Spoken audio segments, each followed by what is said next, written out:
Which direction should it be? Positive.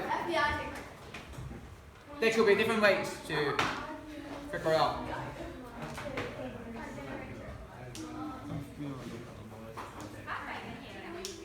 Which there must be current, right? And you know there must be diffraction. So the thing is, will the current go into the negative or go into the positive?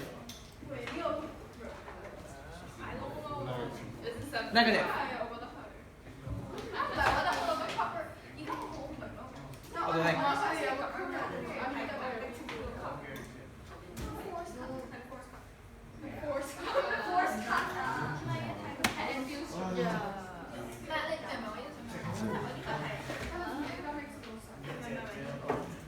Alright, shall we make a vote? Who think is going, the currents will go into the negative? A hint. There could be different way to do it. You can either do the hand rule only on the rock here, or you can consider the whole thing.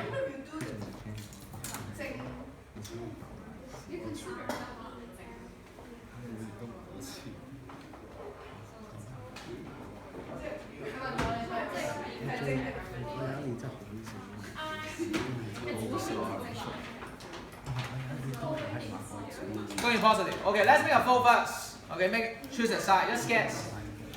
If you think it goes into negative, give your hand. Negative. Okay, who thinks go into positive? Okay, let's. Okay, I said there are two approaches. First approach is only look at the rock, right? If you only look at the rock, then you can see this is where it moves down, the F, the motion, and where the B field is pointing downward. Alright, it's a little bit hard to read here. We should use right hand rule. Very good. This is one key point when you try to figure it out. Left hand or right hand? You should use right hand because generator. Right hand, generator. So in this case, right hand, F is going kind of along the slope. So in this case, along the slope.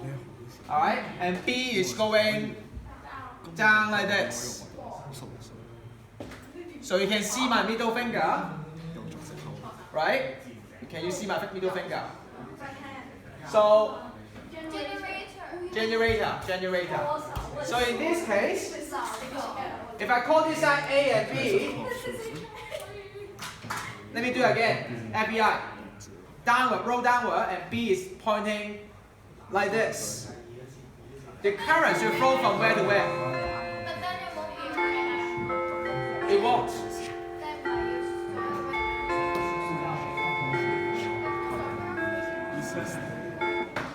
Good point.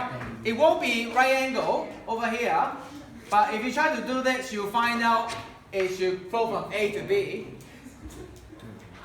A to B. So it should go to negative. Back to your question. Hey, it's not vertical. So this is something that similar to what you learned in year 9 as well, and it happens a lot in physics. For example, if you recall in year 9, I said there's a box, you try to pull it with tension, right? And the box actually moves, let's say for 2 meters. No. There would be work done. You remember that? Work done. And work done equals to what? Force times distance. But the thing is, the force has to be parallel to the distance that you move, right? So in this case, what you do is you can do tension, you decompose the force into horizontal component. You can always calculate if this is theta, then this is T cosine theta. Don't worry, you don't need this in IGCSE. But this is the basic idea. You can actually decompose this vector into 2. So similar idea here, if you got the B field like this, you can decompose the one that go along the rail. The other one is perpendicular to the rail. If I try to draw it here, this is the B field going down. You can decompose it into the one that go along the rail, the other one go perpendicular to the rail. I know it's hard for you, so if you don't understand this, it's fine. Right, don't worry about this. Second approach. Second approach. We look at this as a whole.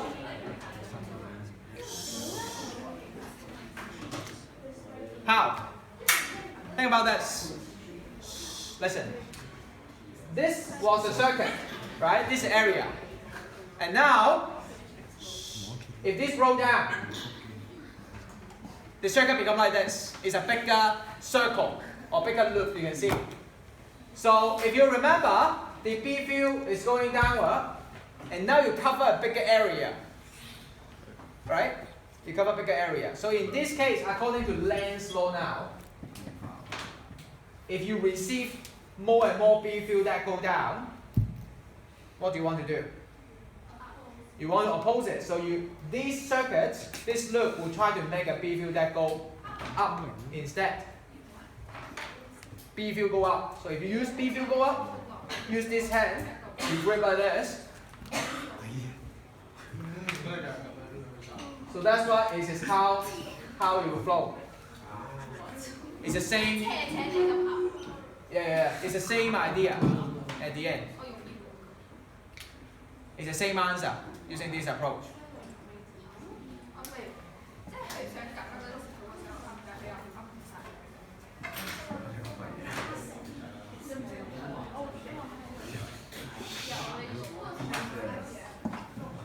Are you okay?